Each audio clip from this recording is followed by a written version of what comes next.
Nunca se falou tanto em inteligência artificial, e a inteligência artificial traz essa mudança de tempo que eu estou falando.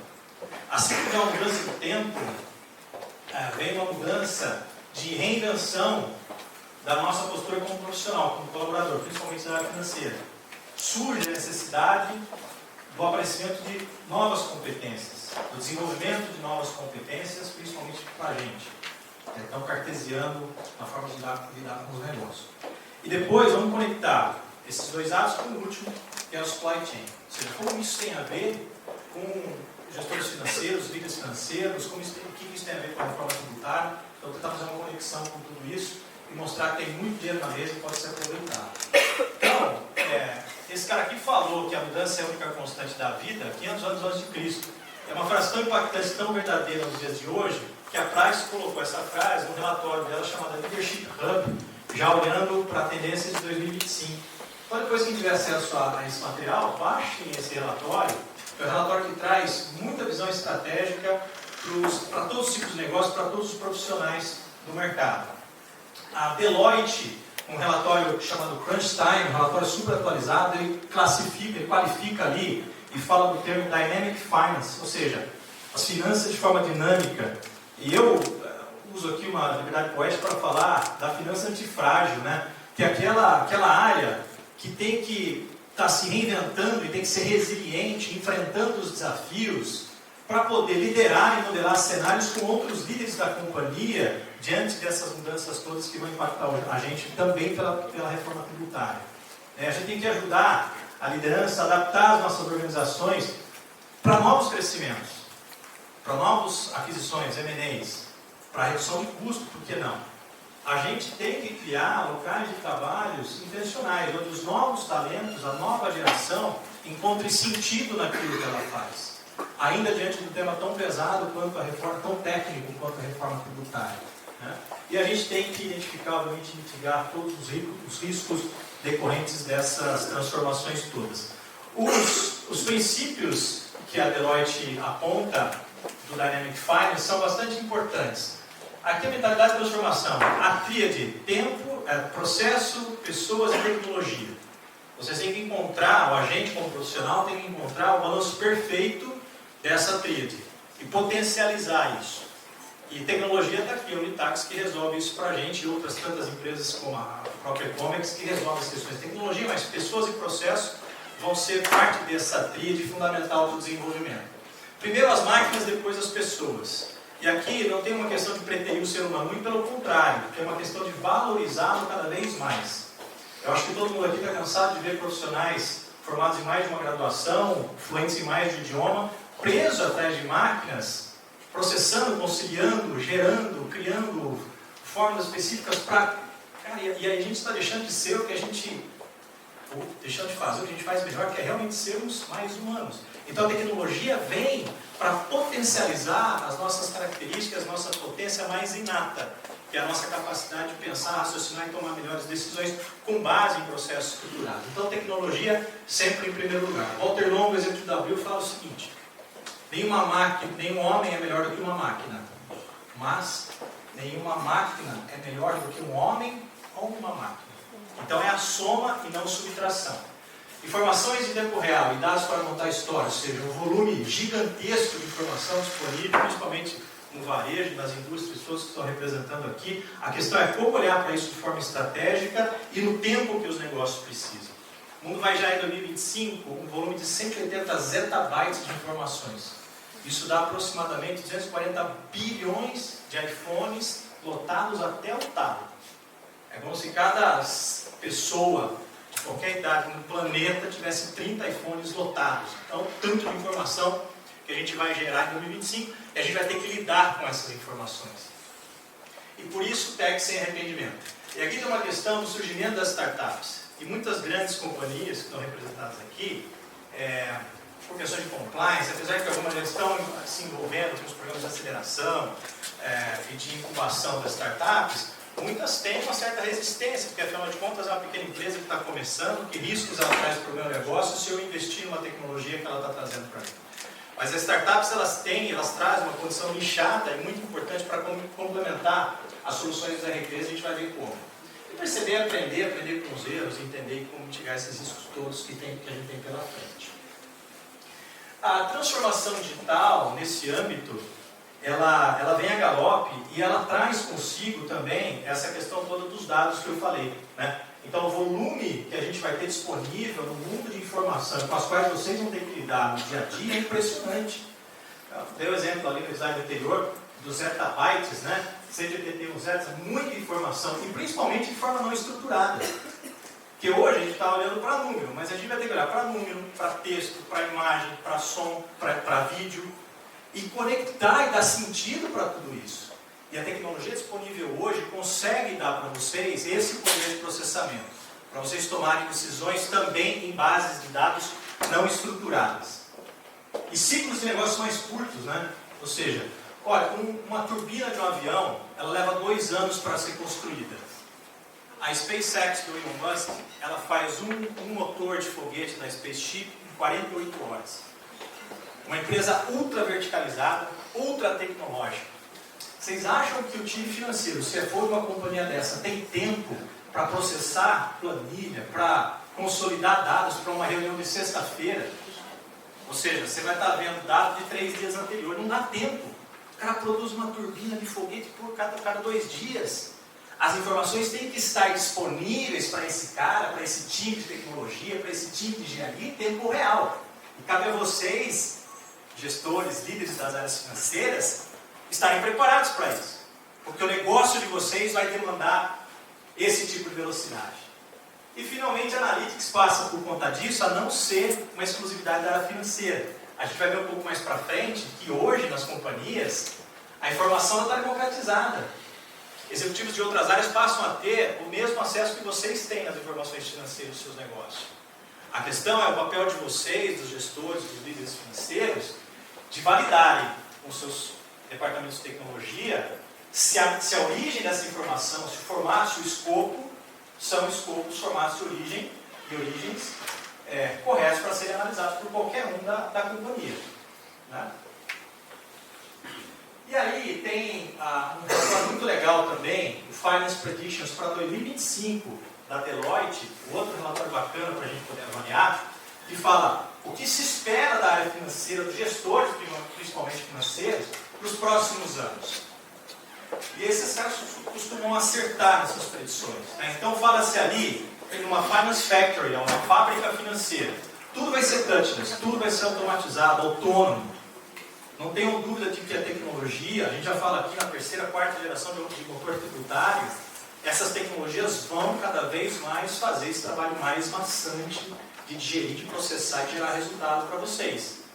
E com isso surge a necessidade de um novo papel do líder financeiro, desenvolvendo novas habilidades, novas competências que o próprio relatório classifica como habilidades que vão mudar drasticamente se comparadas com o que é hoje. Então, ter um olhar atento também para o soft skill, para a aprendizagem continuada, é muito importante, principalmente para a financeira e para todas as áreas. Os ciclos financeiros cada vez mais curtos, como eu falei, a condição de self-service. Percebam que esses insights, né, estão em relatórios distintos de fontes bastante conceituadas e que acabam convergindo um pouco. Né? O outro era da Price, esse da Deloitte, tem alguns da Ernst que eu trouxe. Então, as finanças em tempo real, a gente falou disso, o exemplo do Elon Musk. O self-service, né? Então, ou seja, as companhias sendo autônomas em outras áreas, isso gera um pouco de desconforto para nós da área financeira. E os RPs, embora estejam entregando tecnologias disruptivas, a concorrência para eles não está fácil, principalmente com o advento das startups. As startups têm uma habilidade incrível de aparecerem com as fintechs, por exemplo. Uma solução nichada, mas ela vai tão profundamente resolver aquela dor de uma forma tão legítima, tão ágil, tão tecnológica, que o RP não consegue pegar. Então, vocês têm que começar a compor soluções com seus principais RPs, com soluções acessórias que fazem aquilo que fazem de melhor. Isso fala muito com esse outro aqui, que é a força de trabalho. Uma nova geração assumindo liderança nas companhias, a geração Y.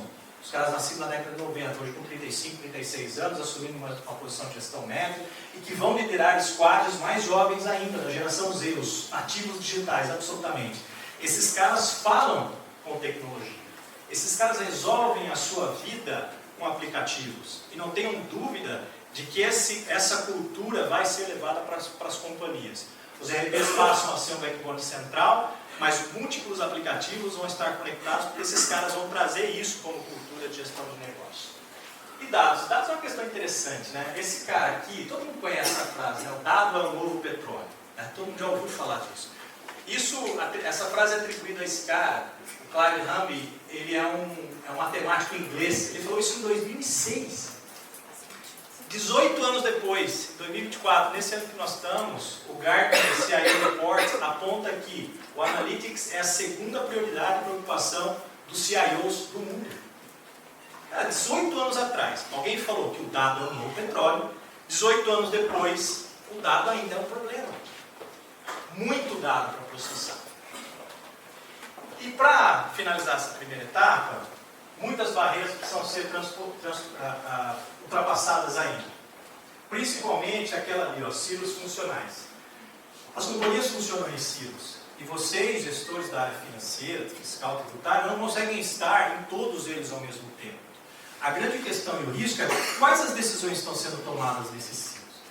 Com qual tipo de viés? Com qual tipo de embasamento?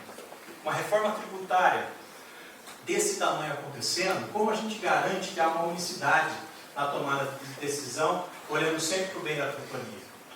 Deve haver uma mudança de mentalidade. A gente que é muito cartesiano, a gente tem que começar a olhar para os lados e entender um pouco que a operação é muito mais ampla do que só os números. Né? E o débito técnico, né? Aqui eu brinquei ali com garbage in e garbage out, ou seja, sistema bom não resolve o processo e dado ruim. Então o dado tem que ser qualificado. E o desafio é o volume de dados que a gente gera, como estruturar aquilo adequadamente. E aí surge, a partir daí, um novo líder fiscal, uma nova figura na área fiscal tributária, no CFO, que tem que trazer esse olhar mais amplo para o negócio, para encontrar outras oportunidades. Quem conhece aqui o atual CEO do iFood, ele era o ex-CFO do iFood, né, o Diego Barreto. Esse cara aqui, esse aqui é o perfil dele na rede social, no Instagram, vocês podem seguir, porque com o olhar de fora, né, eu acho que esse cara representa a figura de um CFO moderno. Né? Aqui tem alguns posts que eu coloquei dele, do Instagram. Percebam que ele fala de tudo menos de números. Né? E, obviamente, não que isso não seja importante. Ele fala muito ali do resultado, da estratégia financeira do iFood, mas o cara fala de cultura, o cara fala de inteligência artificial e o cara fala de processos de inovação. E assumiu há pouco mais de 4, 5 meses a liderança do iFood, né? Então, o CEO. Mas daqui para cá, ele na época de CFO, ele fala de todos esses temas que eu mostrei nos primeiros slides. Né? Um outro relatório importantíssimo, olha lá, o que é importante, What is important for financial leaders para 2025, da Price. 44% dos CFOs na pesquisa que eles fizeram dizem que nos próximos 12 meses investirão em aumentar o uso de tecnologia para reduzir custo. Principalmente focado em dados, análise preditiva, para dar base para a inteligência financeira. Né? O ROI da reinvenção, ou seja, explorar de forma corajosa novas fontes de receita, buscar mercados inexplorados e adotar tecnologias emergentes. 58% dos CFOs entrevistados, eles dizem que estão dedicando mais tempo para análise do desempenho dos seus negócios. Né? E aí, finalmente, as duas últimas, sustentabilidade. Ali foi uma licença poética, né? Abraça que o filho é teu. Quer dizer, o ESG está caindo no colo do líder da área financeira. Né? Por uma questão simples, vocês conseguem organizar melhor o raciocínio, as estruturas, os relatórios. Então, o insight que o report dá é esse. O centro de gravidade da sustentabilidade está mudando e está indo para a função financeira. Então, vocês têm um conhecimento técnico, vocês conseguem alinhar, mitigar riscos, vocês conseguem ajudar facilmente a construir a resiliência dos negócios. Isso é importante para essa questão da sustentabilidade. E, obviamente, a resiliência. Né? Olha que interessante, que também cai no colo dos líderes, de forma geral, mas principalmente da área financeira. Incentivar a comunicação aberta, valorizar o aprendizado continuado e estimular a inovação. Então, vocês têm um papel fundamental de ajudar as companhias a atravessar essa mudança de tempo, usando tecnologia, se associando a parceiros tecnológicos, enfrentando a complexidade, muito bem apresentada aqui pelo Padilha. Né? Uma última pergunta desse bloco. que conecta com o terceiro, as iniciativas mais importantes que os CFOs entrevistados pela Price apontam para investimento nos próximos 12 meses. Vai desde melhorar a margem, aumentar a tecnologia, melhorar a tecnologia para melhorar a redução de custo, questões relacionadas à otimização de caixa, modelo de precificação, planejamento tributário. 43% dos caras apontaram que são investimentos que vão ser feitos nos próximos 12 meses. Entendam que isso é uma pesquisa global. Se fosse o Brasil, acho que essa conta estaria invertida, né, no momento que a gente está. E aqui, ó, esse é interessante, otimizar a cadeia de suprimentos. A área de comércio exterior, que faz parte da cadeia global de suprimentos, a gente brinca que é uma área órfã, né? Quem que é o pai? Quem que é o C-level? Quem que é o diretor do comércio exterior? Olha, tem alguns clientes que o comércio exterior está debaixo da área tributária. Faz sentido, porque ali a gente está calculando fiscal tributário, né? Calculando tributo, registrando uma declaração de importação, gerando uma nota fiscal. Tem outras empresas que estão debaixo da área de compras. Tem a Starrett, que é uma grande empresa aí no interior, cliente nosso, de equipamentos para medição de precisão, está debaixo do CEO. Então a área de comércio exterior é uma área meio que, né? Com quem eu falo? Quem que é o interlocutor? E como eu disse inicialmente, tem tanto dinheiro na mesa aqui, que eu acho que a liderança das áreas financeiras, companhias, deveriam ter um papel de protagonismo